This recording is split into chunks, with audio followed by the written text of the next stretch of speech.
지금 이 순간 여야 정치권의 가장 뜨거운 감자입니다. 여가부를 폐지해야 하느냐, 여가부를 폐지해선 안 되느냐, 여야가 극명하게 대립하고 있는데 이 여가부 폐지론을 꺼내든 대권 주자는 바로 야권의 유승민 전 의원입니다. 여가부 장관은 정치인이나 대선 캠프 인사에게 전리품으로 주는 자리에 불과하다. 제가 대통령이 되면 여성가족부를 폐지하겠다. 대통령이 직접 양성평등위원장을 맡아 남성과 여성 어느 쪽도 부당하게 차별받지 않는 진정한 양성평등의 시대를 열겠다며 여가부 폐지론을 들고 나왔습니다. 당내에 하태경 의원도 대권 선언을 한 바 있는데 하태경 의원도 비슷한 주장을 했습니다. 들어보시죠. 남녀 차별이 심해서 이런 캠페인 차원에서 모든 부처가 남녀 평등 정책을 실시해라 차원에서 시한부 부서를 만든 거예요. 이제는 여성 노동 문제를 여가부 살 필요가 없단 말이에요. 노동부에서 다 해요. 여성복지부에서 하지. 여성인권, 국가인권위에서 해요. 여성 관련 그런 역할들을 모든 부처가 지금 다 하고 있습니다. 여가부에서 할 일이 없잖아요. 폐지라기보다 졸업할 때가 됐다. 여가부 폐지 주장을 꺼내든 유승민 의원은 2017년 대선 당시에도 비슷한 주장을 했습니다. 저는 여성가족부 폐지를 주장합니다. 왜냐하면 여성이 인구의 절반인데 여성과 관련된 정책은 기획재정부, 교육부, 보건복지부, 고용노동부 이런 데 부처에서 자기 맡은 거는 조직을 확대해서 하면 되는 거지. 예산도 쥐꼬리만큼밖에 안 주고 공무원 수도 얼마 없는 여성가족부 생색으로 만들어가지고 정치하던 사람들 거기 장관으로 갖다 앉히고 그런 여성가족부 왜 두는지. 자, 여가부 논란 최근에 상당히 많았습니다. 특히 여권 인사들의 권력형 성범죄 의혹에 대해서 주무부처 여가부 장관이 입을 닫으면서 논란이 된 바 있었죠. 들어보시죠. 장관님, 고 박원순 전 시장과 오고돈 전 시장의 성추행 사건은 전형적인 권력형 성범죄가 맞습니까?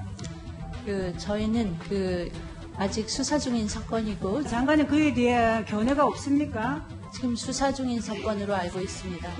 장관님, 박원순 전 서울시장, 오고돈 전 부산시장 사건은 전형적인 권력형 성범죄입니까? 아닙니까? 그거 대답 못하십니까? 여성에게 미칠 영향에 대해서 생각해 보신 적 있으십니까? 국민 전체가 성인지성에 대한 집단학습을 할 수 있는 기회가 역으로 된다고도 생각을 하고 있습니다. 이 같은 발언들을 우리 국민들이 다 알고 있는 상황에서 지금부터 여가부 폐지론 찬반에 대한 의견도 한번 들어보겠습니다. 여당에서는 이낙연 전 대표가 강하게 반대하고 있습니다. 들어보시죠. 여성가족부의 본질적 업무는 유지돼야 하고 오히려 강화돼야 한다. 야당의 여성가족부 폐지 주장이 혹시라도 또 다른 포퓰리즘이 아닌지 되묻고 싶습니다. 그 성과에 대한 평가를 한번 할 때가 됐다 이렇게 생각합니다. 지금 형태로 계속 존재해야 되는지에 대해 가지고 좀 의문을 제기할 필요가 있다. 여성 정책에 대한 포기를 의미하는 것은 아닙니다. 방법론이 잘못된 것은 아닌지 살펴보자는 취지로 생각합니다. 자, 지금 여야가 대립하는 양상의 모습도 띄었습니다. 여가부 폐지론, 여야를 대표해서 나오신 두 분의 의견 들어보겠습니다. 먼저 박지원 전 대변인. 저희 당 내에서도 앞서 보신 분들 말고 원희룡 지사, 조수진 최고, 윤희숙 의원 등등 여가부 폐지 의견을 갖고 계세요. 근데 저는 앞서 우리 여성가족부 장관님 답변 내용 보셨지만 최근에 있었던 여러 가지 성비 사건에 대한 여가부의 입장, 그리고 시민단체를 대표해서 여성 의원으로 활동하고 있는 여러분들의 일탈적인 행위에 대한 여가부의 대응, 이런 것들을 보면 과연 여가부가 지금 현재 기능을 제대로 하고 있는가, 지금처럼 간다면 굳이 있을 필요가 있나라는 생각입니다. 그래서 지금 여가부가 생긴 지 한 20여 년 되어 오고 있고요. 지금도 많이 늘어나고는 있습니다만은 부처 전체 인원이 한 100여 명도 안 되는 상황이라고 해요. 이런 상황에서 보건복지부에서도 같은 일을 하고 노동부에서도 하고 지자체에서도 하고 하는데 굳이 저렇게 해서 여성가족부를 어정쩡한 상황에 본인들이 본부가 제대로 길을 못 찾아가고 있는데 계속 존치할 필요가 있는가에 대해서, 문제점에 대해서 저는 동의를 하고 지금 상황이라면 폐지하는 게 훨씬 더 유용하고 효용적이다라는 생각에 동의를 합니다. 예, 여가부 폐지 찬성 의견 들어봤고 전재수 의원님께서는 어떻게 보세요? 유승민 의원의 입을 통해서 여성가족부 폐지가 지금 이야기가 되고 있는 것입니다.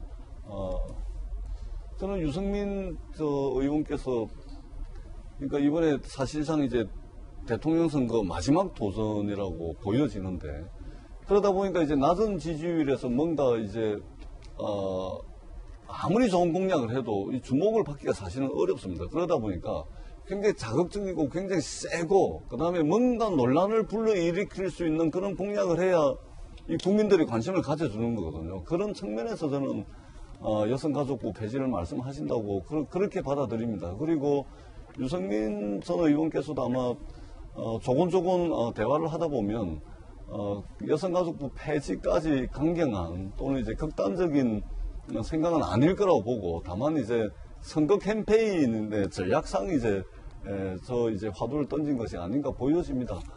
여성 문제는 많은 부처에서 다루고 있죠. 여가부의 업무를 많은 부처에서 다루고 있고 그런 식으로 따지자면 우리나라 우리 정부를 구성하고 있는 16개 중앙정부가 겹치는 일들이 굉장히 많습니다. 그러면 전부 다 없애야 되는 게 맞습니까? 그렇지는 않죠. 부족한 게 있으면 보완하고 개편하고 또 기능을 좀 강화하는 쪽으로 해가지고 제대로 된 역할을 해야지 뭐 몇 개 잘못하는 거 있다고 그거 다 없애버리면 살아남을 중앙정부 중앙부처 하나도 없다는 말씀을 드리고요. 다만 21세기가 이제 4차 산업혁명에 맞춰가지고 정부 조직과 정부 구성도 융복합 시대를 벗어날 수가 없습니다. 그런 측면에서 이제 중앙부처 사이의 칸막이를 없애고 어떻게 하면 융합하고 이렇게 나아갈 것인가 이런 부분에 있어서 다음 대통령이 돼가지고 정부 조직법을 개편해서 정부의 여러 가지 기능이라든지 이런 부분들을 재편할 필요는 있다고 보여집니다.